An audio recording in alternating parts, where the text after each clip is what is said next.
Ya, baik, shalom, selamat pagi Bapak Ibu sekalian. Senang sekali bisa menjumpai dengan dalam acara program Fendi Menyapa di episode yang ke-98 ini. Nah, hari ini kita akan melanjutkan pembicaraan dan pembahasan kita tentang Esther. Dan tentunya ada dua tokoh yang berperan penting di dalam kitab Esther ini. Salah satu adalah Mordekai dan kemudian Esther. Nah, supaya kita tidak menunggu waktu yang terlalu lama, langsung kita bedah dia secara baik hari ini. Nah, selamat bergabung Bapak Raymond Oi. Terima kasih Bapak Raymond untuk ikan tuna yang sedap itu buat adik-adik saya yang ada di Ambon. Terima kasih Bapak Raymond. Dan selamat pagi juga untuk Bapak Ibu yang sudah join, Bapak Ibu Ipi Makaruku Monaten. Selamat bergabung, Tuhan memberkati. Dan juga Ibu Rahayaan ya, kalau nggak salah ya. Oh iya benar, oke. Ibu Pauline ya, oke. Nah, baik Bapak Ibu.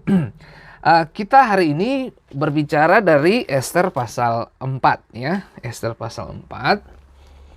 Dari ayat yang pertama hingga ayat yang ke-17 ya. Berbunyi demikian. Setelah Mordekai, shalom, selamat bergabung Brian Semen dan Cynthia Aipasa dan Engka Seva.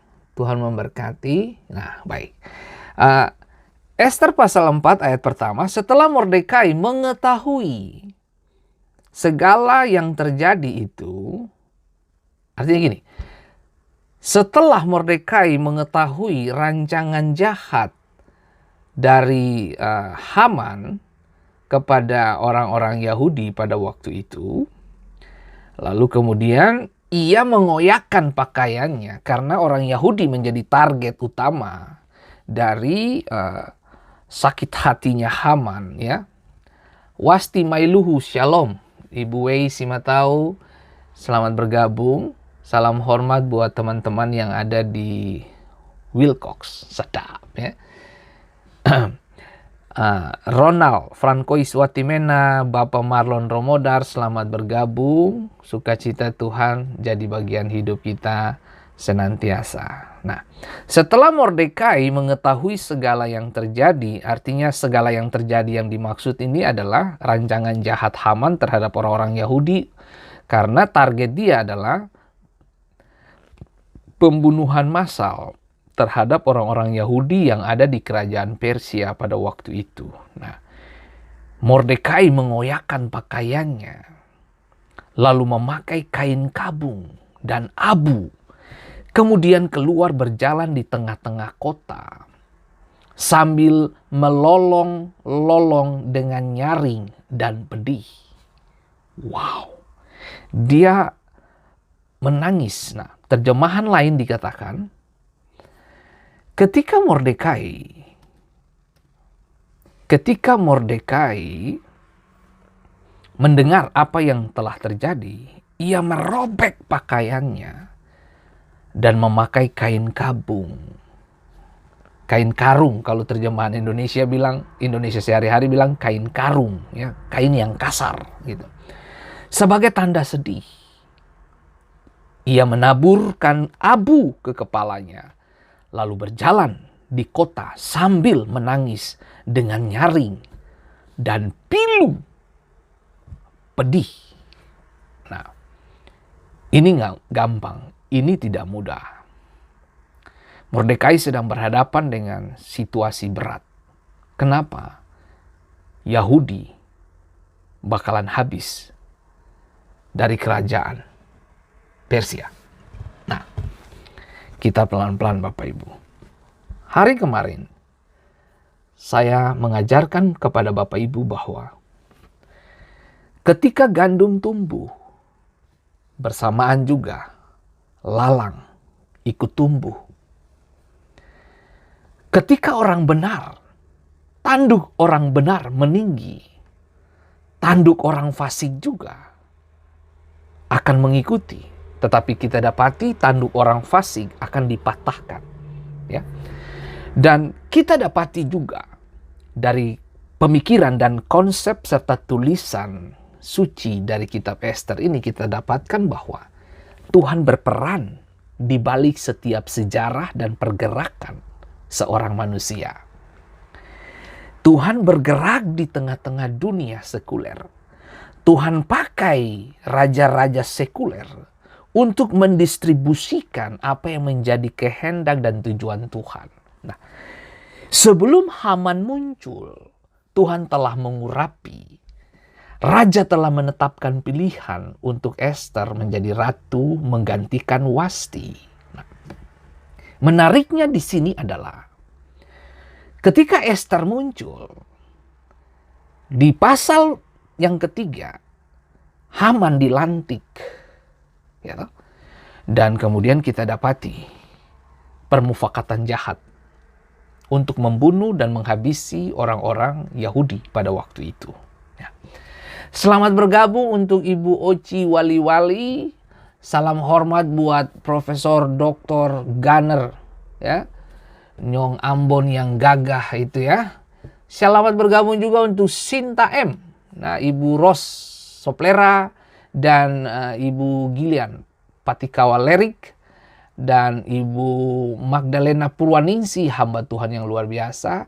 Selamat pentabisan buat Ibu Magdalena Purwaningsi sebagai gembala begitu ya. Engka Seva Shalom untuk Ibu Salina Saberi dan Roslania. Selamat bergabung. Tuhan memberkati dan maju terus di dalam Tuhan. Mantap banget. Oke, nah kita belajar pelan-pelan Bapak Ibu. Sinta. Poni gagah Bapen. Aduh, kamu ini. Aduh, baiklah. Terima kasih Nona Manis. Oke, mari kita pelan-pelan mempelajari Ester pasal 4 ini ya. Oke. Nah, Ester pasal 4 ini membahas reaksinya terhadap keputusan yang ditandatangani oleh Ahasiweros, suami Ratu Ester ini, Raja Persia. Nah, mengenai orang-orang Yahudi dan percakapannya dengan Mordekai mengenai rencana yang mengganggu ini. Ini rancangan yang mengganggu banget, mengganggu seluruh pikiran, hati, bahkan ketakutan menyelimuti yang namanya kehidupan orang Ibrani pada waktu itu. Selamat bergabung untuk Ibu Febiola Manuhutu. Nah, menarik untuk kita belajar Bapak Ibu. Di dalam teks, artinya di dalam pasal 4 ini kita dapati bahwa usaha Mordekai untuk menolong orang Yahudi. Nah, Tuhan bermain cantik. Dia pemegang kendali. Dia mengerjakan segala hal untuk kepentingan kerajaannya. Nah, Shalom Natalia T. Tuhan memberkati. Novi Tomasila Freddy Pasumain. Selamat bergabung. Tuhan memberkati dan maju terus bersama dengan Tuhan. Nah, baik. Menarik untuk kita belajar di sini Bapak Ibu. Kisah dari pasal 4 Ester ini hari ini adalah kelanjutan dari percakapan apa yang terjadi di pasal yang ketiga. Nah, orang hanya bisa membayangkan kesusahan dan kesedihan besar yang diciptakan ini di dalam hati mereka. Artinya begini, Mordekai sudah bisa membayangkan situasi sulit bakalan datang. Kenapa? Mordekai bakalan tahu benar bakalan darah ada di mana-mana. Bahkan 127 wilayah yang dipimpin oleh Ahasiweros bakalan berdarah. Bahkan tanah basah dengan darah orang Yahudi. Nah, tahukah saudaraku yang diberkati Tuhan, bahwa Tuhan punya bagian dalam seluruh agenda perjalanan hidup seorang manusia. Selalu ingat, Anda dilahirkan dengan tujuan Tuhan. Anda dilahirkan dengan kapasitas Tuhan. Anda dilahirkan dengan agendanya. antara Anda percaya atau tidak, antara kita yakin atau tidak yakin bahwa setiap kita dilahirkan dengan tujuan. Tapi dengar baik, ketika proses kehidupan, ketika Anda lahir di bumi ini, Anda sedang ditempatkan di tengah-tengah situasi yang tidak selamanya mendukung apa yang menjadi mimpi besar Tuhan di dalam Anda. Yusuf tidak didukung oleh keluarganya, dalam hal ini saudara-saudaranya. Bagaimana mereka berikhtiar untuk menghabisi dia, karena dia lebih dikasihi. Dan Alkitab berkata bahwa dia lahir di waktu tuanya Yakub. Dan kemudian jubah indah yang diberikan Yakub itu adalah pemicu, salah satu pemicu untuk memperberat rasa sakit hati dari saudara-saudaranya. Sekali lagi saya mau mengingatkan setiap kita, para pembenci dan para musuh itu akan selalu ada di sekitar saudara. Orang yang membenci Anda bukan karena mereka nggak suka sama kamu, tapi mereka nggak suka ada mimpi Tuhan di dalam kamu. Setan akan selalu pakai setiap para pembenci untuk menggugurkan mimpimu. Tapi kita dapati bahwa Yusuf sering bermimpi. Nah, dengar baik-baik Bapak Ibu. Yang bedakan Yusuf dengan saudara-saudaranya adalah mimpi. Mimpi yang membesar, mimpi yang membuat perbedaan. Antara yang dipilih dan yang dipanggil akan selalu berbeda dengan orang-orang yang hadir dengan kualitas yang biasa. Mimpi membuat Yusuf memiliki kualitas di atas rata-rata. Ketajaman, cara berpikir, menyelami setiap situasi. Itu Yusuf memiliki karakter itu. Dan kita paham betul. Sekali lagi dan selalu ingat, kenapa orang benci sama Anda. Bukan karena mereka cemburu dengan kekayaan atau tahta posisi. Oke, itu hanya sekian persen. Tapi salah satu dasar kebencian itu muncul karena mereka tidak suka kenapa mimpi itu ada di kamu gitu loh. Nah, ini yang perlu kita jaga Bapak Ibu. Sebab semua orang dilahirkan dengan tujuan, yes, amin. Tapi berapa banyak yang menjaga mimpi itu sampai mimpi menjadi kenyataan. Itu tidak semua orang punya itu. Nah, ada banyak orang begitu melangkah karena kesulitan kehidupan untuk menggenapi dan menjaga mimpi. Banyak yang menyerah. Tapi Yusuf pribadi yang tidak menyerah. Dia tahu persis kalau mimpi dari Tuhan, Tuhan yang akan melengkapi dan Tuhan meletakkan dan menaruh orang-orang terbaik untuk ada dan sampai kepada penggenapan mimpi itu. Nah, kembali ke sini Bapak Ibu. Mungkin saja Esther nggak punya mimpi. Mordekai yang mengarahkan dia dan sebagainya. Kegagalan Ratu Wasti hadir di sebuah pesta yang dilakukan oleh Ahasiweros adalah pintu masuk untuk Allah mengintervensi Persia dengan cara yang berbeda. Tahukah saudara bahwa Allah yang bergerak di balik layar adalah Allah tahu siapa yang harus dia promosikan dan siapa yang harus dia tahan. Nah, menarik untuk kita belajar. Nah, saya diingatkan ada begitu banyak rintangan yang bakalan kita hadapi dalam perjalanan kehidupan spiritual kita. Semua kita, dengar baik, dengar ini baik-baik Bapak Ibu yang diberkati Tuhan. Ketika Anda lahir di sini, di sisi lain Goliatmu juga lahir. Ketika Esther lahir di sini, di sisi lain Haman juga hadir. Di sisi lain Mordekai hadir. Di sisi lain ada Haman yang bakalan muncul. Tahukah saudara bahwa Allah waktu Allah mengeluarkan Anda, Tuhan menetapkan Anda di bumi ini. Di sisi lain Goliatmu juga ada. Waktu Daud lahir, Goliat di sisi lain lahir. Ketika dia keluar, ketika dia berlatih, di sisi lain Goliat juga berlatih. Dengar baik saudaraku yang diberkati Tuhan.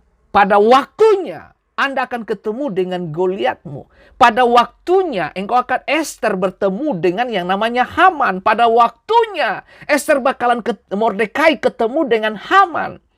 Ada pada waktunya. Makanya saya mau bilang saudara, salah satu bentuk promosi terbaik Tuhan adalah mempertemukan Anda dengan musuhmu. Salah satu promosi terbesar Tuhan untuk seseorang menjadi besar dan ternama, dia harus ketemu dengan raksasa, dia harus ketemu dengan Haman. Mordekai dibesarkan, dia perlu ketemu dengan Haman. Nah, ini yang saya bilang, saudaraku yang diberkati Tuhan. Apapun alasan yang kita bangun, Anda berdoa oke, Anda beribadah oke. Dengar baik, saudaraku. Ibadahmu, bahkan persiapan-persiapanmu akan mendapat satu akan mendapat satu kesempatan untuk kamu ketemu dengan Hamanmu. Disitulah pemicu untuk kamu menjadi besar dalam pandangan Tuhan. Nah, saudaraku yang diberkati Tuhan, dibesarkan dalam tangan Tuhan selalu melewati proses yang cukup berat. Kembali ke pernyataan saya tadi. Banyak rintangan yang kita hadapi dalam perjalanan kehidupan kekristenan kita. Setan seperti Haman di masa lalu berusaha untuk mengalahkan orang percaya hari-hari ini dan menyingkirkan kita dari pelayanan yang efektif. Berapa banyak orang yang memiliki karunia dan ketajaman dalam melayani tapi mundur karena ketidaksiapan dia berhadapan dengan Haman. Nah, Mordekai paham betul ini. Nah, sebelum Haman muncul, Ester sudah dilantik lebih dulu. Ini adalah pintu untuk jawaban Tuhan kepada orang Yahudi. Nah, saudaraku yang diberkati Tuhan, jangan remehin apa yang ada di tanganmu. Sebab yang di tanganmu itu mujizat akan datang. Waktu Mordekai membesarkan Ester, Mordekai pun sedang membesarkan seorang pemimpin perempuan hebat, hero, pahlawan yang bakalan muncul menyelamatkan Israel. Orang Yahudi maksudnya. Nah, kembali ke sini Bapak Ibu. Hidup kita penuh dengan kesulitan demi kesulitan. Pandemik ini telah mengajarkan banyak hal dalam kehidupan kita. Banyak orang yang memimpikan alur cerita dongeng dan akhir yang bahagia, tetapi pada kenyataannya hidup itu sulit. Banyak dari kita bermimpi segala sesuatu tuh kalau boleh berjalan indah, baik, enak, sedap, nyaman, dan sebagainya. Tapi dengar baik, kekristenan tidak menjamin Anda untuk hidup dalam kenyamanan, bos. Tapi dengar baik, kekristenan mengajarkan Anda bahwa Tuhan selalu menyertai kita kapan saja, di mana saja. Bahkan Alkitab berkata bahwa kita dikirim di mana? Di tengah-tengah serigala. Jadi tidak ada kenyamanan Bapak Ibu. Nah, kalau Anda nyaman, itu musuh yang paling berbahaya. Kenyamanan itu adalah pembunuh utama di Amerika bagi orang percaya. Serius, saudaraku. Negara ini begitu menyajikan hal-hal yang nyaman bagi warga negaranya. Sampai-sampai kita kehilangan apa yang disebut dengan sentuhan-sentuhan ilahi. Karena terlalu nyaman. Nah, dengar baik saudaraku yang diberkati Tuhan, dengar. Orang-orang hebat dilahirkan dari tekanan kehidupan yang berat. Dan saya sangat percaya sekali bahwa justru temuan-temuan terbaik yang dilahirkan oleh manusia itu disebabkan karena kebutuhan mendasar atau kebutuhan yang mendesak membuat manusia menemukan hal-hal yang lebih cepat.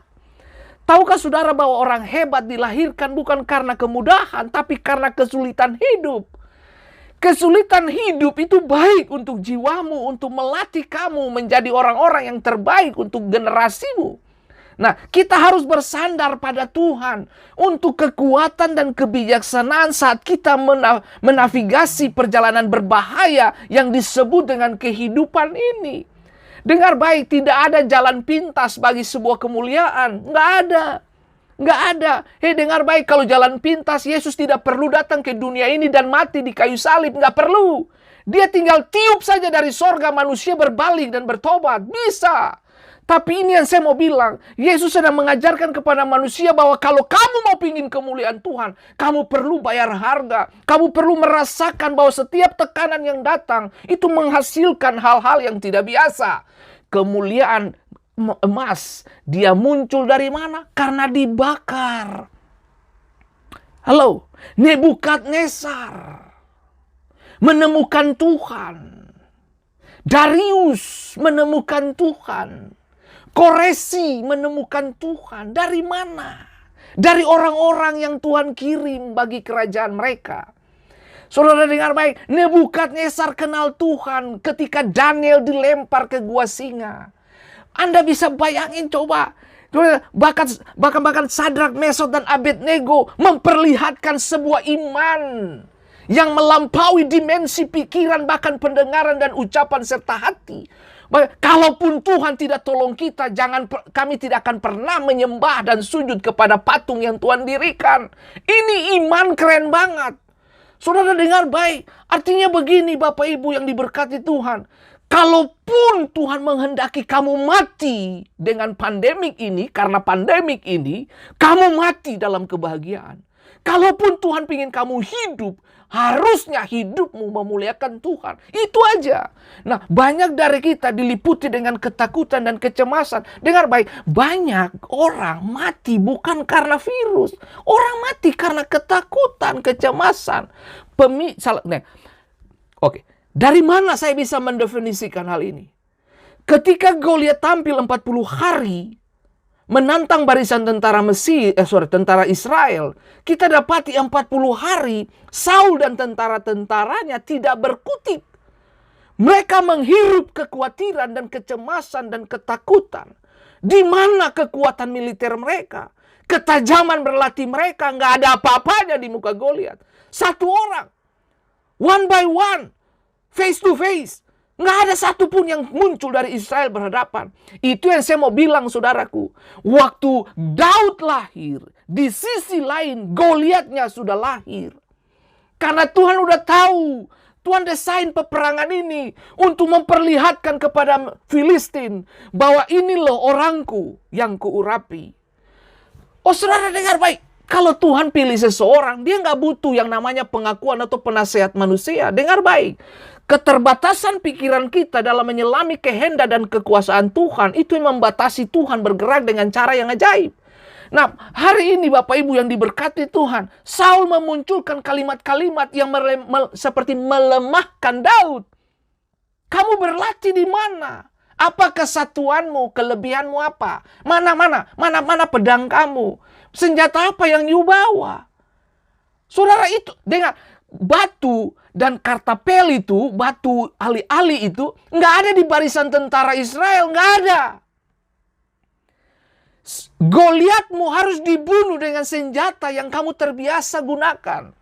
Nah ini yang saya mau kasih ingat kepada semua kita. Esther muncul dengan cara yang berbeda. Mordekai muncul dengan senjatanya masing-masing. Bagaimana kebijaksanaan Allah mendrive Mordekai, mengatur Esther. Bagaimana Esther dan Mordekai bekerja sama, dayang-dayang Esther bekerja sama, orang-orang Yahudi bekerja sama, bahu-membahu untuk mempengaruhi kekuatan yang lebih tinggi. Dengar baik Bapak Ibu yang diberkati Tuhan, kalau kamu lemah hari ini, kamu ganggulah sesekali kekuatan yang lebih tinggi. Jangan ganggu orang yang sama rata dengan Anda. Tidak akan pengaruh apa-apa. Ganggu yang lebih tinggi. Nah, ini yang saya mau bilang setiap kita di tempat ini. Kalau Anda rasa bahwa setiap jalan buntu, kiri kanan Anda buntu semuanya. Kamu nggak ada solusi di situ. Belajar ganggu yang di atas. Panggil namanya, berserulah kepadanya. Saya suka istilah orang Ambon, goyang kaki Tuhan. Keren banget. Itu bahasa yang paling sering saya dengar dari mama saya. Goyang kaki Tuhan, Fendi, gitu. Saya kalau ingat bahasa itu, saya sampai hari ini saya ingat kata itu terus. Frase itu, goyang kaki Tuhan. Anda bisa bayangin, seperti kamu datang, ganggu Tuhan. Seperti perempuan yang 13 tahun mengalami pendarahan. Dia ganggu Tuhan. Bagaimana bentuknya dia? Dia tarik jubah Yesus, men.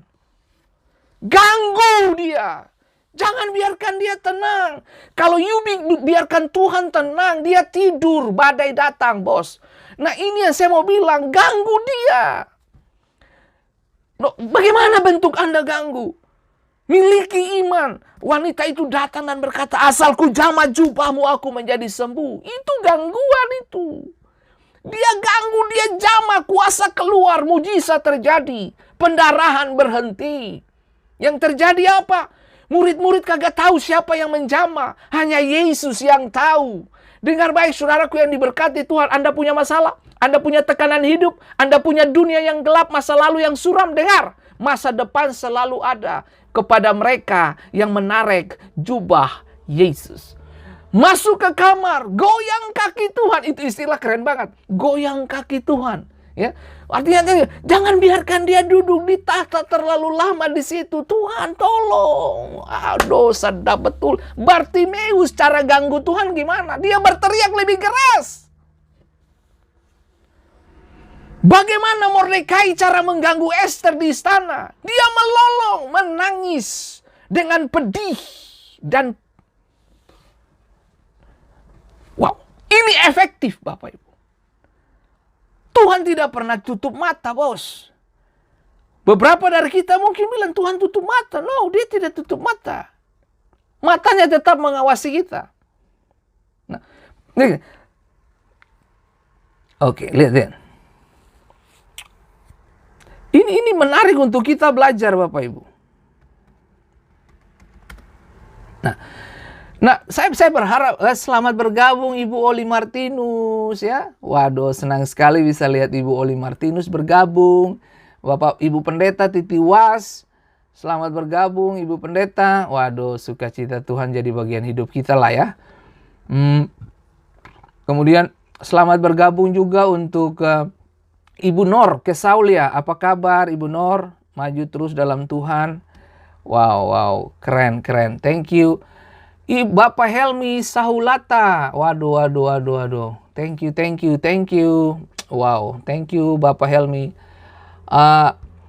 Ibu Ike Boham, selamat bergabung. Ibu Sinta M dari Papua. Haleluya. Ibu Erlinda Lisapali, selamat bergabung. Dan juga Ibu Fabiola Manuhutu. Robert Maromon, selamat bergabung Bapak Robert. Wow, dan Bapak Anton Sitongan. Oke, Ibu Elarun selamat bergabung. Tuhan memberkati. Waduh, Bapak Yonatan Edi Heriawan, Tuhan berkati, selamat bergabung. Oke, baik. Nah, menarik untuk kita belajar di sini apa tuh? Kita dipanggil untuk waktu seperti ini sekarang ini. Ini musim adalah musim pemisahan. Air mata dan kesukaran, sakit, derita. Kita ngalamin musim-musim seperti ini. Nah, ada beberapa banyak anak-anak ketidakmampuan bayar uang sekolah. Ada begitu banyak orang tua kesulitan dalam menyajikan sarapan pagi karena kesulitan ekonomi. Saya paham betul semua kesulitan ini bakalan akan datang, saudaraku. Saya tahu apa itu rasa lapar dan haus. Dan saya pahami itu betul. Dan dengar baik saudaraku, Ester dan Mordekai ingin luputkan orang-orang ini, saudaraku. Orang-orang Yahudi harus dilepaskan, harus diselamatkan. Dengar, dilema bagi Ester. Oke. Nah, di ayat yang ke-9 dari Ester pasal 4. Lalu masuklah Hatah dan menyampaikan perkataan Mordekai kepada Ester. Akan tetapi Ester menyuruh Hatah memberitahukan kepada Mordekai. Semua pegawai raja serta penduduk daerah-daerah kerajaan mengetahui bahwa bagi setiap laki-laki atau perempuan yang menghadap raja di pelataran dalam dengan tiada dipanggil, hanya berlaku satu undang-undang, yakni hukuman mati. Artinya gini, kalau raja tidak mengundang Anda, raja tidak memanggil Anda, jangan coba-coba masuk. Hukumnya mati. Oke? Hanya orang yang kepadanya raja mengulurkan tongkat emas yang akan tetap hidup. Dan aku selama 30 hari ini tidak dipanggil menghadap raja. Dilema banget buat Ester. Ini gak gampang, pertaruhan nyawa, saudaraku. Dia meletakkan semua gengsi, dia meletakkan semua ketakutan. Oh, sudah. Ini berat bagi Ester, dilema banget. Nah, sebelumnya dalam percakapan, di ayat-ayat sebelumnya, Mordekai telah menginstruksikan kepada Ester untuk masuk di hadapan raja dan bersyafaat bagi orang-orang Yahudi. Sampaikan pendapatmu, Ester. Ini penting. Ini menyangkut orang-orang Yahudi. Ini menyangkut Anda punya bangsa. Bangsa Yahudi hidupnya ada di tanganmu. Kesimpulan akhirnya begitu. Kesimpulan akhirnya bangsa ini hidupnya, nafasnya, setiap tarikan nafas menyebut namanya Ester. Dari mana saya paham ini?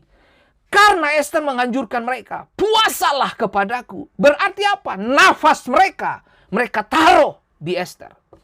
Anda bisa bayangin coba, bagaimana Ester berani mati, sebut saja begitu. Ini keren. Nah, sekarang tampaknya Mordekai mengetahui peraturan ini. Bahwa barang siapa yang tidak diundang atau tidak dipanggil raja, hukumannya mati. Tetapi Ester mengingatkan, tak seorang pun di kerajaan diizinkan, tak seorang pun di kerajaan diizinkan untuk datang ke hadapan raja tanpa diundang. Itu jelas, itu hukum. Bahkan ratu pun tidak. Jadi hukum ini berlaku untuk semua orang, termasuk ratu. Jadi Anda istri raja pun nggak bisa datang seenaknya. Harus diundang oleh raja. Beberapa hari yang lalu saya memberitahu kepada Anda tidak bisa datang kepada raja dengan pakaian compang-camping. Ya toh? Bahkan dikatakan Mordekai menggunakan kain kabung atau kain karung, tanda kesedihan. Dia pakai kain kabung pun tidak boleh ketemu raja. Nah, ini yang saya mau mengingatkan setiap kita. Anda dan saya bisa ketemu Bapa di sorga. Kalau kita lihat Bapa di sorga sebagai Bapa, kita bisa datang dengan pakaian compang-camping. Bahkan dari kandang babi pun kamu bisa datang dan Bapa terima. Gitu? Sama seperti Lukas 15, anak yang hilang. Datang dengan kondisi pakaian compang-camping, Bapa terima. Tapi kalau kamu datang kepada raja, kamu nggak bisa datang dengan pakaian compang-camping. Kamu tidak bisa menunjukkan kesedihan di depan raja. Itu masalah. Nah ini yang saya mau bilang, saudaraku yang diberkati Tuhan. Nah, kembali ke pernyataan ini, tak seorang pun di kerajaan diizinkan untuk datang ke hadapan raja tanpa diundang. Bahkan ratu pun tidak. Kemunculan tanpa pemberitahuan dapat mengakibatkan kematian bagi seseorang yang cukup berani untuk masuk tanpa diundang. Ini butuh keberanian. Bukan cuma berani, perlu iman. Ini berhadapan dengan maut, saudaraku. Itu yang saya mau bilang, saudaraku.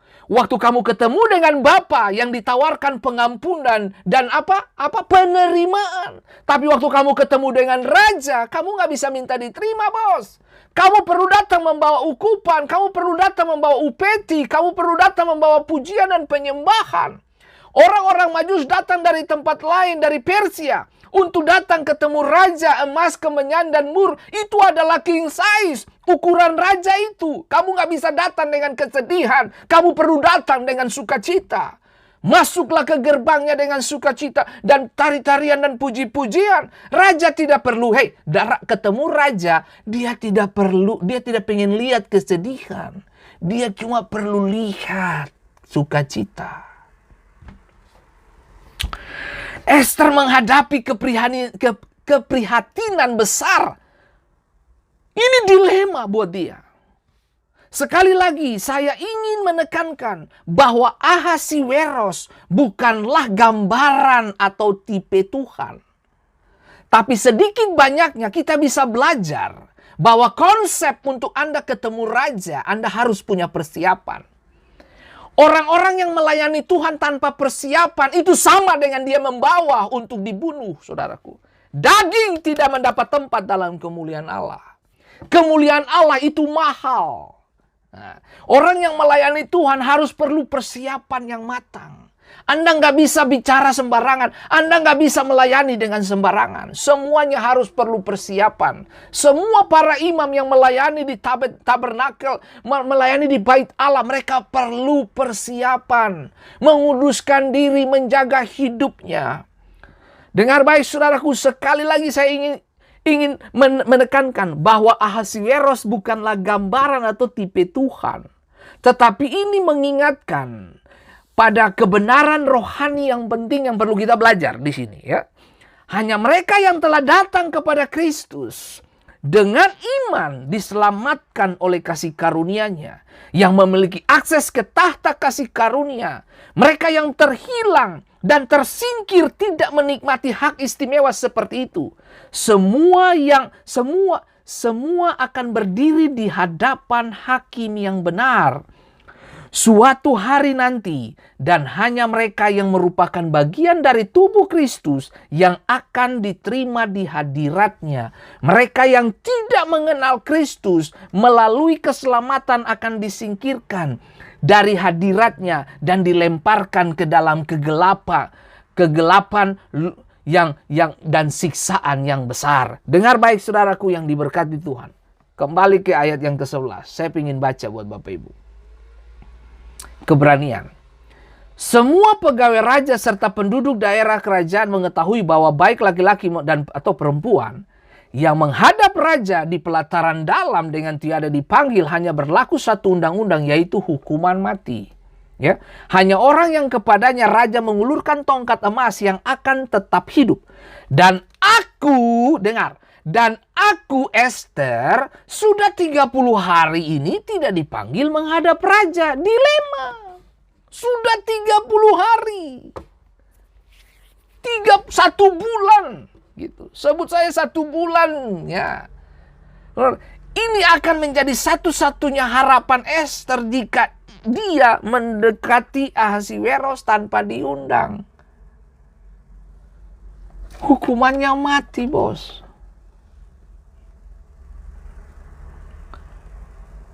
Kita membuat sebuah perbandingan. Saya buat perbandingan.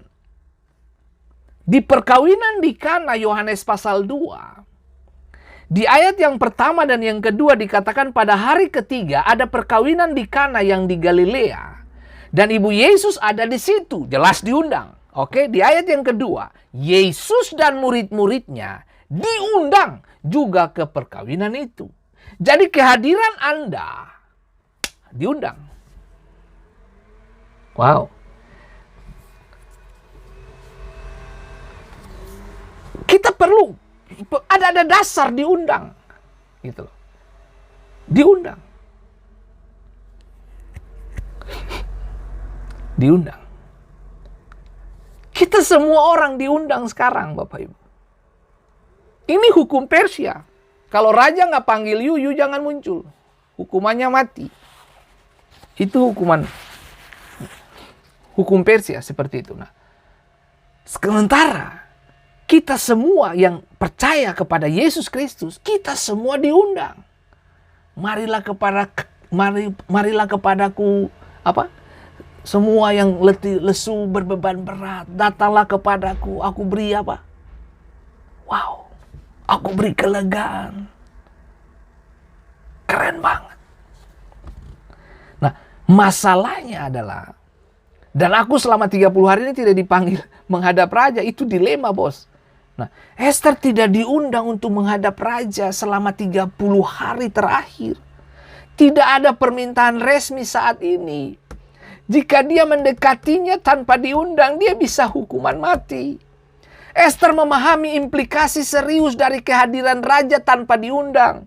Dan kemungkinan yang sangat nyata bahwa tongkat kerajaan tidak akan diulurkan, menunjukkan penerimaan kesimpulan akhir, mati.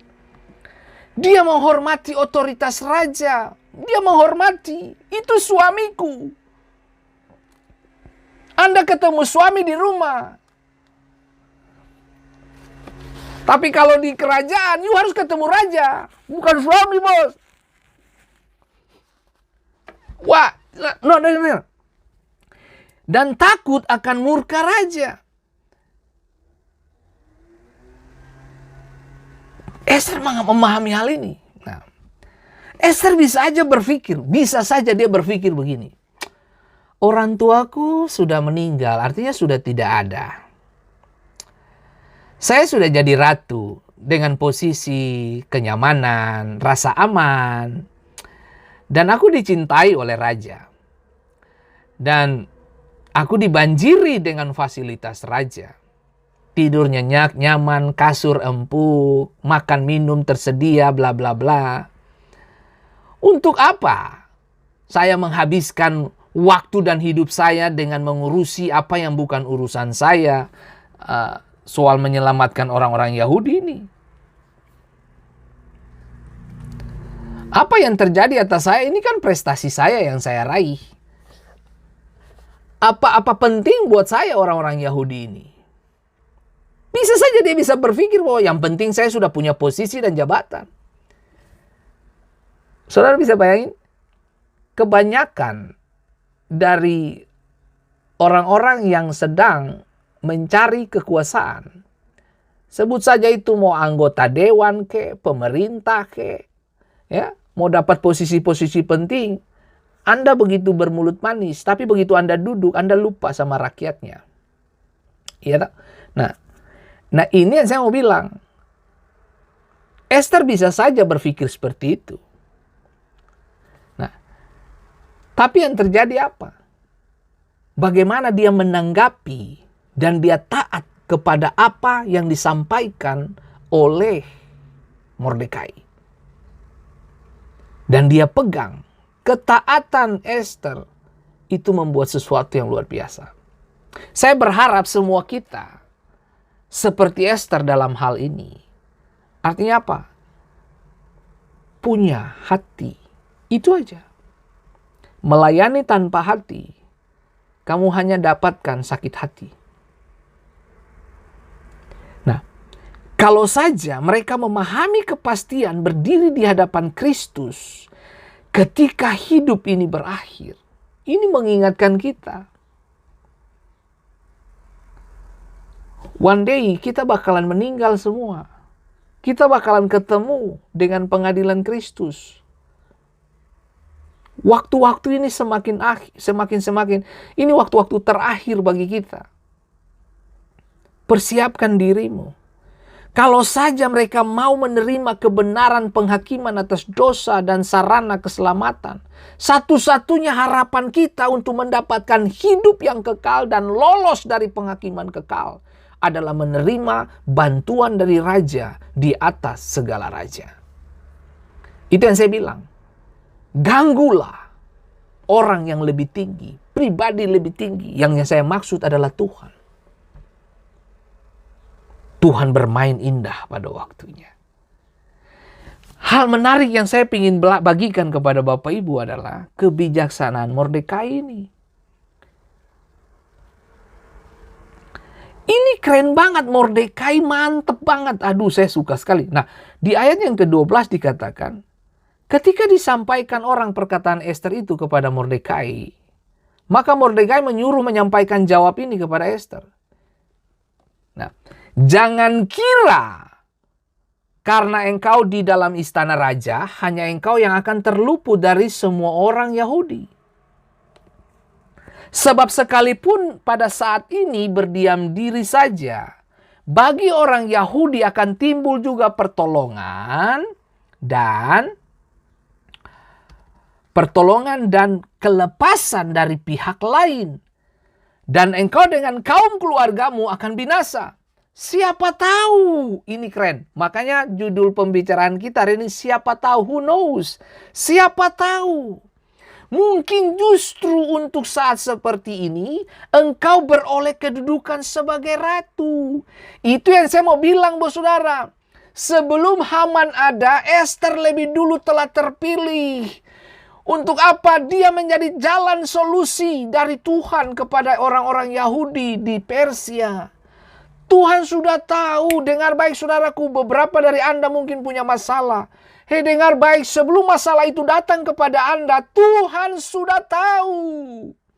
Siapa tahu, who knows, dia sudah menaruh seseorang di ujung sana untuk menolong kamu. Itu aja.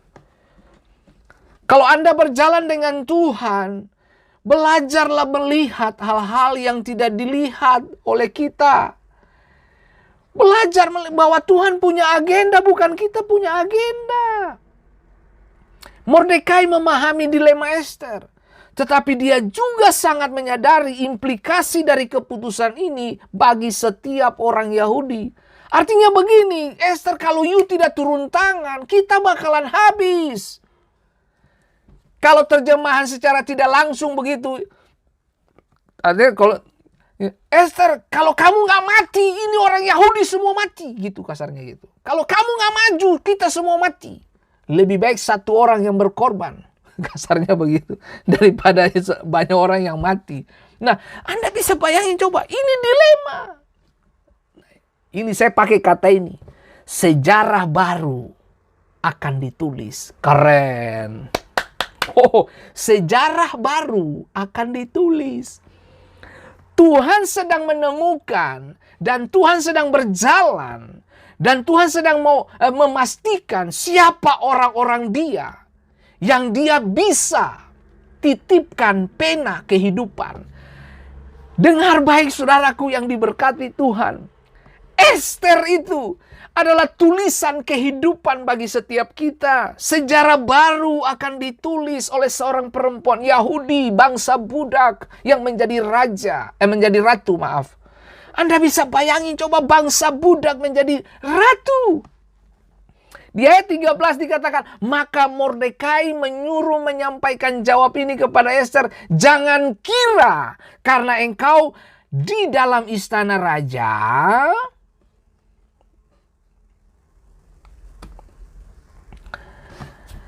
hanya engkau yang akan terluput dari semua orang Yahudi. Mordekai ingin Ester memahami keseriusan situasi ini. Dia telah dinobatkan sebagai Ratu Persia. Tetapi itu pun tidak akan menjamin keselamatannya. Bisa dimengerti Bapak Ibu. Dilema. Banyak dari kita dilema Bapak Ibu. Dia adalah seorang Yahudi dan dia akan dimasukkan dalam genosida ini. Artinya pembunuhan massal ini. Begitu dekret ditandatangani itu tidak bisa diubah dengan mudah. Keraguan-raguan dan ketidakaktifan bukanlah pilihan. Dengar baik, saya kasih tahu buat saudara. Keraguan-raguan dan ketidakaktifan kita bukanlah pilihan. You harus aktif.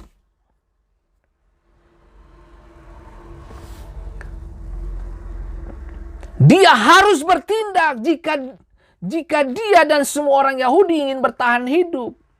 Dia harus menemui raja dan mendapatkan bantuannya. Ester harus bertindak, nggak bisa diam. Dengar baik saudaraku yang diberkati Tuhan. Barang yang cenderung diam, lama-kelamaan rusak. Sama, kalau kamu ada di situ tapi kamu tidak aktif. Tuhan titipkan talenta 5 dan 2 serta 1. Semua mereka memperlaba dan menghasilkan. Tapi yang satunya dia diamkan, dia kuburkan. Nggak jadi apa-apa. Tuhan bilang jahat. Dengar saya kasih tahu buat saudara. Kalau kamu punya potensi, kamu punya talenta yang Tuhan titipkan kepadamu. Dan kamu tidak labakan itu jahat. Berapa banyak orang-orang hebat, nyanyi bagus. Tapi mereka tidak mau melayani. Tuhan kasih talenta, main musik. Tuhan kasih talenta apa lagi? Bisa melayani. Tapi kalau kamu tidak melayani, kamu jahat saudaraku. Kamu tidak memperlaba potensi terbaik Tuhan yang Tuhan kasih kepada Anda. Itu kejahatan saudaraku.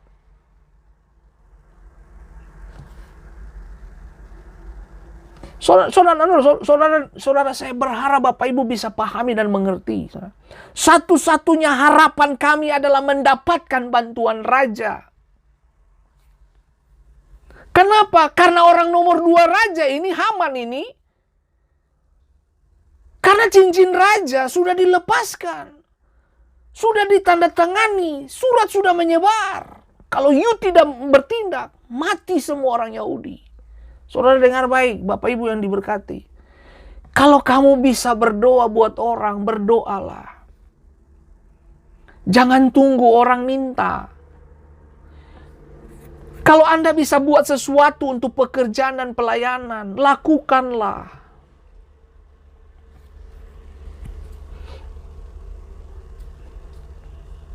Saudara dengar baik.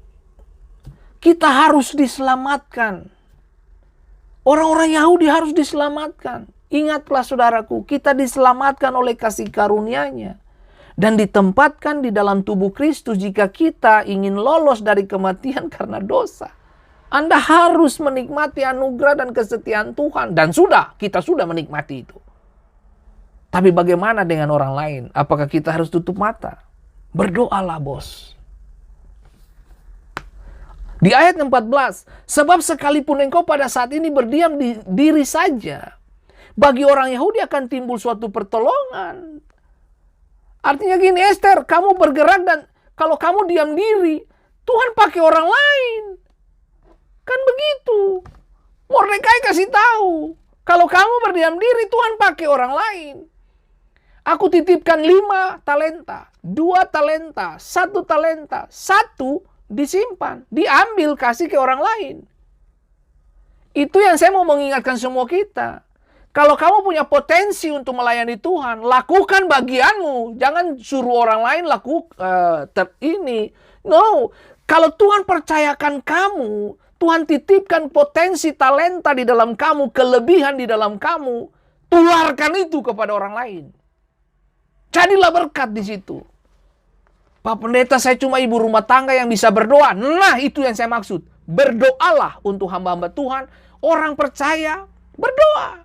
Itu namanya Anda mengoptimalkan, memultiplikasi, melipat gandakan potensi terbaik Anda.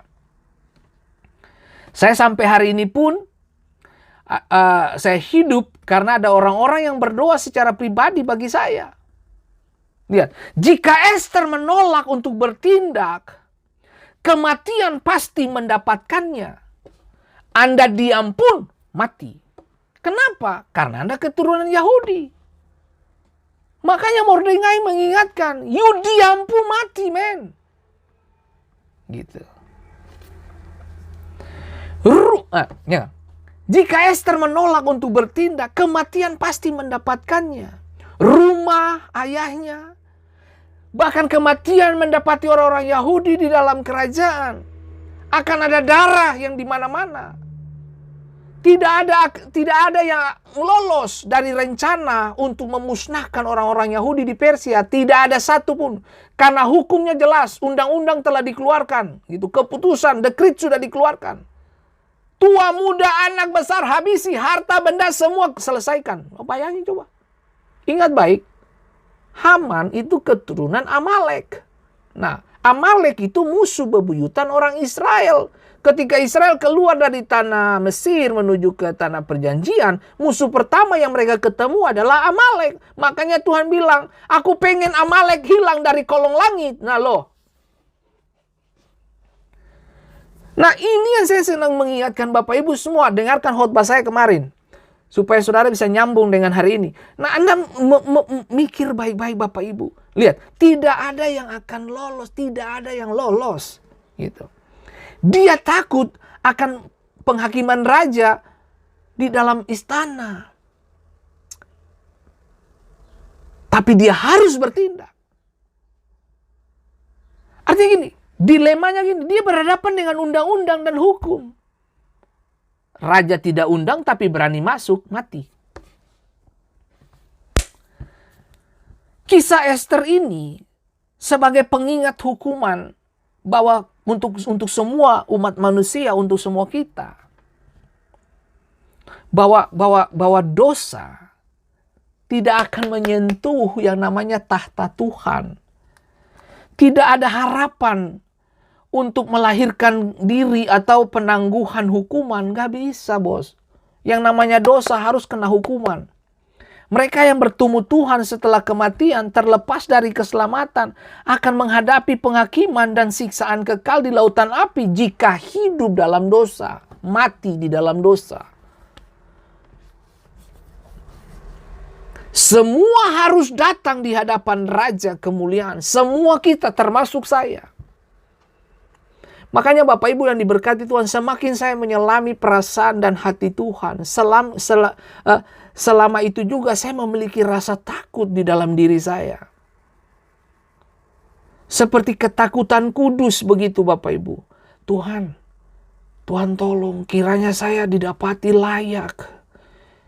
Karena semua kita bakalan berhadapan dengan yang namanya tahta pengadilan Kristus. Kita nggak bisa tersembunyi, bos. Semua bakalan terbuka.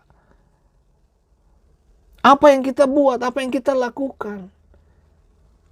Kita bisa bersembunyi dari jemaat, kita bisa bersembunyi dari istri, suami, kita bersembunyi dari anak-anak kita, bisa. Bahkan maaf, seperti Adam dan Hawa, mereka tutupkan ketelanjangan mereka dengan pohon ara. Mereka dengan harapan tidak ada yang melihat ketelanjangan. Tapi kemudian kita dapati Bapak Ibu yang diberkati. Ada begitu banyak perempuan-perempuan yang telanjang di depan suami orang. Sebaliknya, suami telanjang di depan istri-istri orang. Anda bisa bayangin betapa hidup semakin kacau belakangan ini. Bahkan saya mendengar bahwa ketika pandemik ini ada, suami istri justru di rumah konflik lebih bertambah. Konflik lebih tajam. Dan semakin hari semakin meruncing begitu. Kenapa? Karena biasanya papa dan mama keluar bekerja. Ya tak? Kali ini disuruh tinggal di rumah, konflik datang. Itu yang saya bilang buat Bapak Ibu. Kemanapun kita pergi, ini problem-problem kayak begini ini bakalan muncul di mana-mana.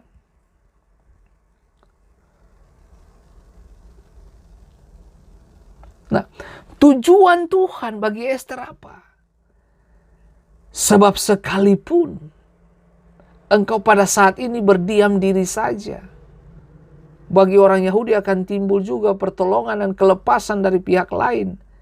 Dan engkau dengan kaum keluargamu akan binasa. Mordekai percaya bahwa Tuhan berdaulat menempatkan Ester di posisinya untuk tujuan ini. Mordekai percaya itu.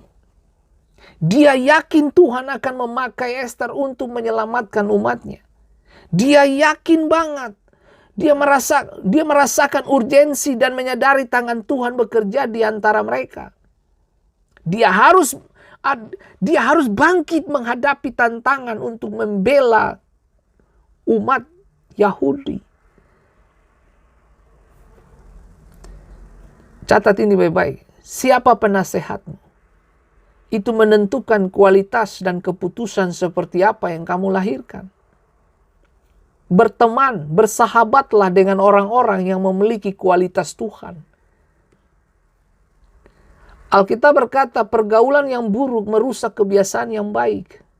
Nilai-nilai yang ditanam oleh orang tua dari rumah, nilai-nilai positif, nilai-nilai menghormati, menghargai, mencintai, saling menerima, mengampuni. Ketika kamu bergaul dengan orang yang salah, itu semuanya bakalan gugur. Siapa penasehatmu?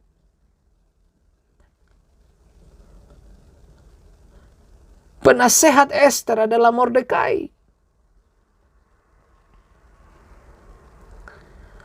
Siapa penasehatmu itu menentukan kualitas dan keputusan seperti apa yang kamu lahirkan.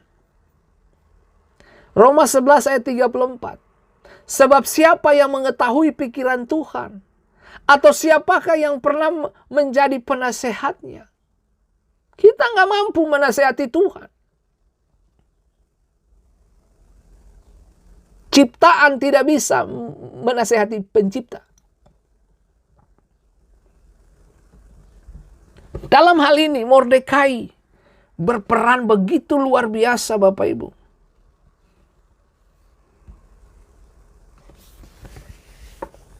Siapa yang mengetahui pikiran Tuhan? Tapi nasihat yang datang dari hati yang mengasihi orang lain diurapi untuk tujuan Tuhan. Kita tidak lebih cerdas dari Pencipta, Bapak Ibu. Lalu dengan bangga kita bisa menasehati Tuhan. No. Esther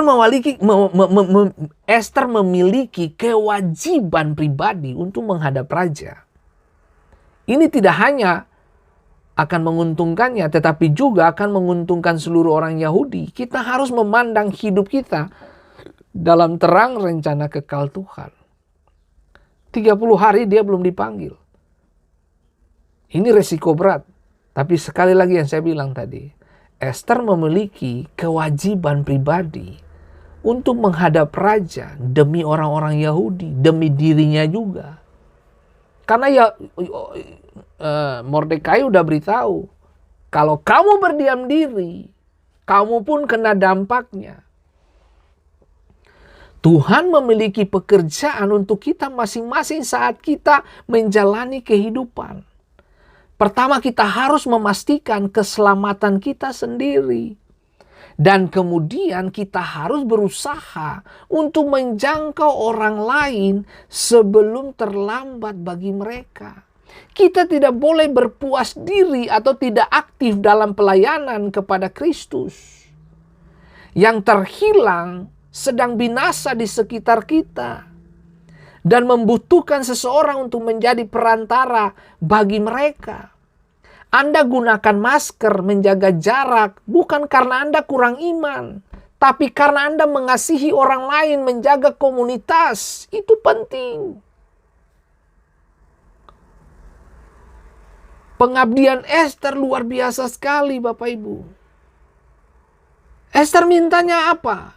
Pergilah. Di ayat 16, pergilah kumpulkanlah semua orang Yahudi yang terdapat di Susan. Berpuasalah untuk aku. Janganlah makan dan janganlah minum 3 hari lamanya. Baik waktu malam, baik waktu siang. Aku serta dayang-dayangku pun akan berpuasa demikian. Dan kemudian aku akan masuk menghadap raja. Sungguh pun berlawanan dengan undang-undang. Kalau terpaksa aku mati, biarlah aku mati. Ini keren. Ini keren banget. Ini keren. Esther berkomitmen untuk menghadap raja atas nama orang Yahudi. Tetapi dia ingin Mordekai dan semua orang Yahudi doa dan puasa. Karena bakalan dia datang kepada raja untuk bersyafaat. Esther masuk dengan kepenuhan dari kesatuan hati. Keren banget.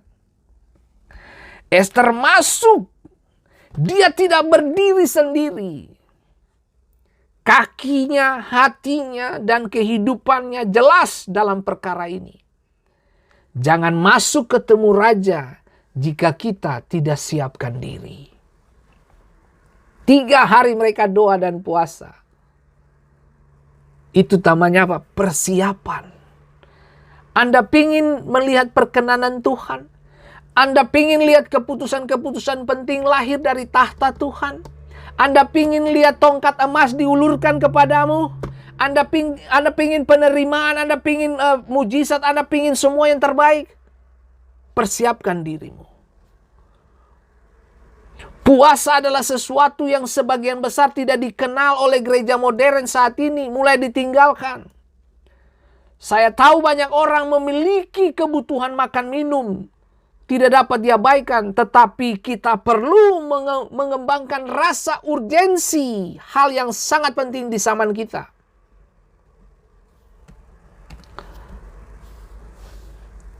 Kita harus menyadari ketergantungan sepenuhnya kepada Tuhan. Belajar mempercayai Tuhan, mencari wajahnya. Carilah dia dengan sungguh-sungguh. Untuk memenuhi bukan cuma kebutuhan. Tapi kita menjawab pergumulan orang lain juga.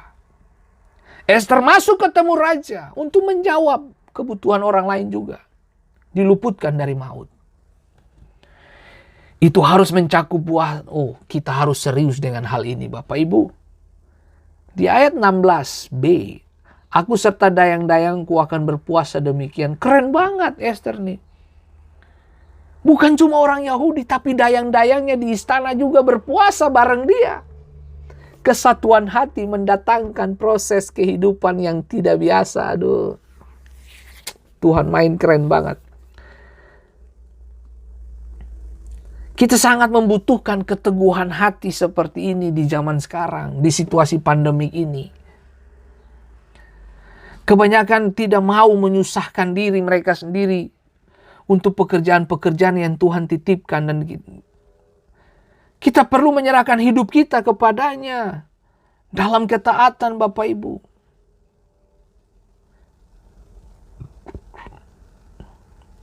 Di ayat yang ke-17, maka pergilah Mordekai dan diperbuatnyalah tepat seperti yang dipesankan Ester kepadanya. Mordekai bergabung dengan Ester dalam puasa dan doa, mencari Tuhan atas namanya. Waduh. Dia mendesak orang lain untuk bergabung dalam pengejaran. Wow. Dia tidak memiliki audiensi dengan raja. Tetapi dia berdoa dengan sungguh-sungguh untuk Ester saat dia bersiap untuk pergi ke hadapannya. Ester tidak punya waktu untuk audiens dengan raja. Tapi karena keberanian dan percaya di dalam yang namanya itu doa dan puasa itu. Dia masuk men. Kita harus saling mendoakan, saling mendukung dalam pekerjaan yang kita jalani. Apapun alasannya, kita semua memiliki platform dan peluang yang berbeda. Tuhan menempatkan kita di dalam pekerjaan kerajaan yang menyenangkan Dia. Carilah dahulu kerajaan Allah dan kebenaran, semua ditambahkan kepadamu. Beberapa dari kita mungkin tidak memiliki audiensi dengan mereka yang sangat berkuasa atau pengaruh di kota. Tetapi kita dapat berdoa bagi mereka yang melakukannya. Kita bersama-sama dalam hal ini. Nasib abadi jiwa manusia dipertaruhkan. Saya berdoa kita semua pendengar Fendi Menyapa akan mengembangkan rasa urgensi dan kepengabdian dan komitmen yang sungguh kepada Tuhan. Di mana Anda ada saat ini? Anda harus punya urgensi ini. Hal terpenting dalam hidup. Mendoakan pemerintah. Ini adalah saat-saat yang meresahkan bagi Ester dan Mordekai. Kenapa? Doa dan puasa sudah oke nih. Sekarang Ester lagi menuju kepada apa? Ke tempat di mana raja ada. Pergumulan berat, bos. Mereka tidak memiliki cara untuk mengetahui apa hasilnya. Tetapi mereka tahu bahwa mereka harus bertindak. Itu aja. Anda diam pun mati. Lebih baik bertindak. Iman tanpa perbuatan hakikat mati. Kamu punya iman tapi kamu gak pernah melakukan sesuatu untuk orang lain. Ya percuma. Mereka hanya bergantung pada Tuhan dan memutuskan untuk percaya kepadanya dalam menghadapi ketidakpastian. Ester dan Mordekai adalah contoh bagi gereja yang hidup hari-hari ini. Kita tidak bisa melihat masa depan kita atau masa depan orang lain. Kita nggak bisa lihat. Satu hal yang pasti, semua akan berdiri di hadapan Tuhan ketika hidup ini berakhir. Kita harus melakukan semua yang kita bisa untuk memastikan teman dan tetangga kita mendengar Injil. Carilah kekuatan dari Tuhan untuk melayani dalam menghadapi ketidakpastian. Pandanglah Dia untuk keselamatan jika Anda belum diselamatkan. Kenali Tuhanmu, percaya Tuhanmu, doakan tetanggamu. Saudaraku yang diberkati Tuhan, saya tidak tahu berapa banyak dari kita memiliki persoalan hidup. Tapi satu hal yang saya tahu, belajarlah mendoakan orang lain. Belajarlah mendistribusikan kasih sayang Tuhan kepada orang lain. Belajar berbagi hidup dengan orang lain. Kalau Anda dipercayakan lebih, belajarlah berbagi. Saya tidak pernah melihat orang yang suka memberi, dia jatuh miskin. Saudaraku yang diberkati Tuhan, belajarlah untuk memberkati. Belajarlah untuk berdoa kepada orang lain. Selamat ulang tahun kepada Bapak Ibu yang berhari ulang tahun di bulan Juli ini. Tuhan memberkati kita semua. Jadilah kuat dan jadilah sehat di dalam spiritual Anda. Saudaraku yang diberkati, pesan saya terakhir begini Bapak Ibu. Kalau hari ini kamu punya masalah, selalu ingat, ada Esther yang Tuhan sudah urapi lebih dulu. Dialah bakalan jadi jalan keluar bagi masalahmu hari ini. Tuhan memberkati kita semua. Semangat Bapak Ibu. Nesa RP, selamat bergabung. Ibu Charlotte Peter. Waduh, Ibu Charlotte, selamat ulang tahun ya buat keluarga kah yang kemarin itu. Oke, amin ya. Oke. Ibu email Kati. Wow, Bapak Mensano, itu buku apa tuh? Kingdom Teologi, kamu sudah ambil belum itu Bapak Mensano? Ibu Nur Kesaulia, apa kabar? Albert Efruan, selamat bergabung. Bapak Pendeta Nelwan Afrianto, Tonapa, aduh. Haleluya. Terima kasih Ibu Mariska Sahuleka. Aduh, senang sekali. Oke.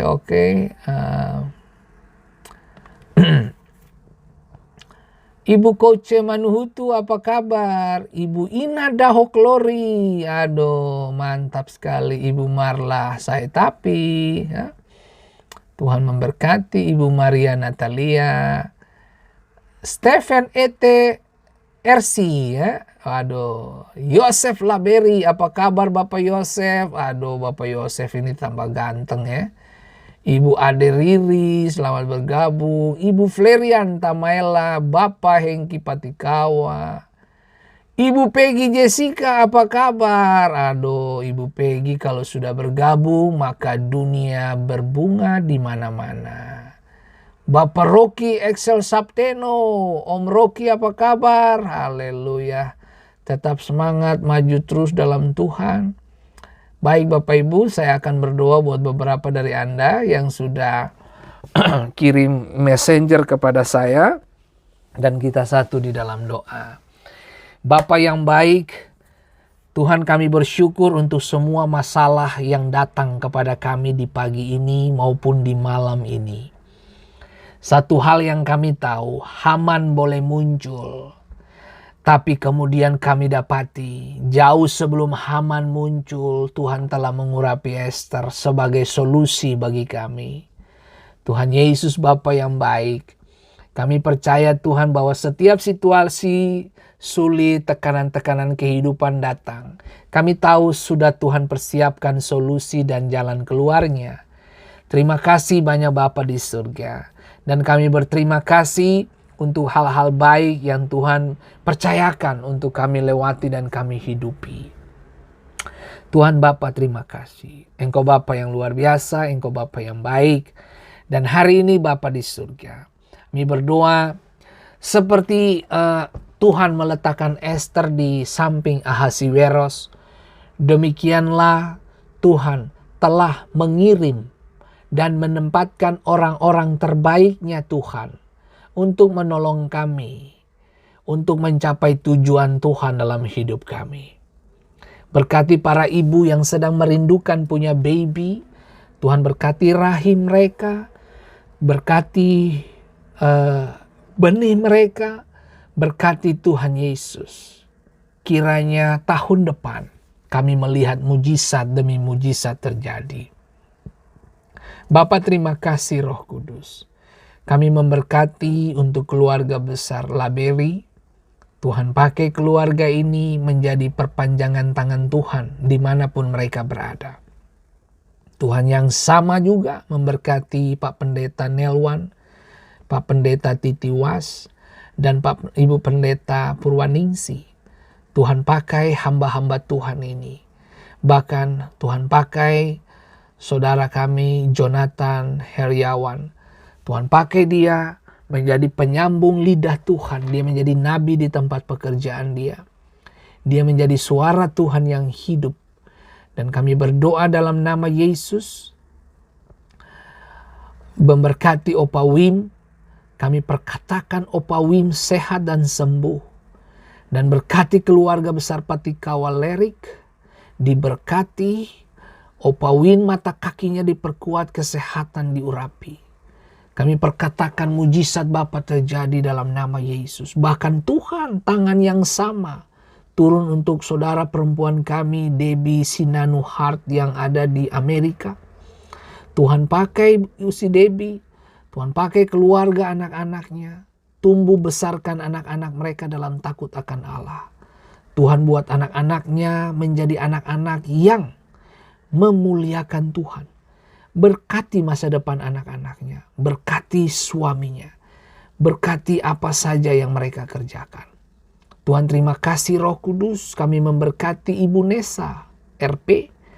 Tuhan urapi dalam nama Yesus. Dan bersyukur Tuhan Yesus untuk semua saudara-saudara kami yang senantiasa ada dan mengikuti program ini. Dan aku perkatakan mujizat Bapa terjadi untuk Ella. Kami perkatakan mujizat-Mu atas Ella Tuhan. Mata kaki Ella diperkuat. Kiranya ada pesan-pesan kehidupan Tuhan ada di dalam hidup dari Ella. Tuhan pakai Ella untuk kemuliaan Bapa. Dan aku berdoa memberkati hamba-Mu Pak Pendeta Dadan Su yang ada di Kalimantan. Berkati hamba-Mu ini dengan ketajaman hikmat kemampuan. Roh Kudus berkati hamba-Mu sebagai pengajar, gembala. Urapi dia untuk kepentingan Tuhan, dimanapun Tuhan tetapkan beliau melayani. Tuhan Yesus akan tiba pada waktunya, kami akan ketemu dengan Bapak Dadan Su dalam penata layanan di tahun-tahun ke depan ini. Tuhan tolong, Tuhan punya waktu yang terbaik untuk kami bisa mengunjungi Bapak Pendeta Dadan Su di Kalimantan. Dan Tuhan memberkati juga untuk Andy RC. Tuhan pakai dia biar dia menjadi suara nubuatan dimanapun Tuhan percayakan dia. Bapak terima kasih, Bapak Engkau baik. Engkau luar biasa dan Engkau hebat Tuhan. Kami berterima kasih untuk hari ini. Dalam nama Yesus kami telah berdoa dan mengucap syukur. Kiranya kami hidup seperti Esther menjadi solusi bagi bangsanya. Dan kiranya kami bertemu dengan penasehat yang tepat. Dan mentor yang tepat, guru yang tepat, untuk kami bisa mendistribusikan seluruh agenda Tuhan bagi kepentingan banyak orang. Terima kasih Roh Kudus. Dalam nama Yesus kami telah berdoa. Haleluya. Amin. Tuhan memberkati Bapak Ibu semua. Sampai jumpa di esok hari. Wow. Tuhan memberkati kita dan maju terus di dalam Tuhan. Jaga kesehatan dan jangan lupa kalau Anda bepergian gunakan masker, karena itu melindungi Anda dan juga melindungi komunitas Anda. Tuhan memberkati Bapak Ibu semua. Dan bagi Bapak Ibu yang telah divaksin, jangan lalai gitu. Tapi teruslah gunakan masker jika Anda ada di luar rumah. Tujuannya apa? Untuk mengamankan Anda. Tapi sekaligus Anda mengamankan keluarga Anda di rumah. Tuhan memberkati Bapak dan Ibu. Sampai jumpa di esok hari. Sukacita Yesus menjadi bagian hidup kita bersama. Shalom. Maju terus dalam Tuhan.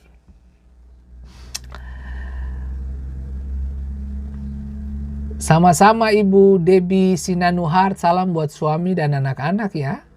Aduh, kapan ini kita bisa ketemu Bu Debbie ya? Waduh, Ibu Debbie, haleluya. Dan Bapak Nelwan, apa kabar? Yosi Soleman Tuhehai, selamat bergabung Nyong Manis. Tuhan memberkati, maju terus dalam Tuhan. Sama-sama Ibu Ella, Tuhan memberkati ya. Oke, baik, saya mundur sebentar dari saudara. Sampai jumpa di esok hari dengan waktu yang sama. Tuhan memberkati kita semua. Haleluya.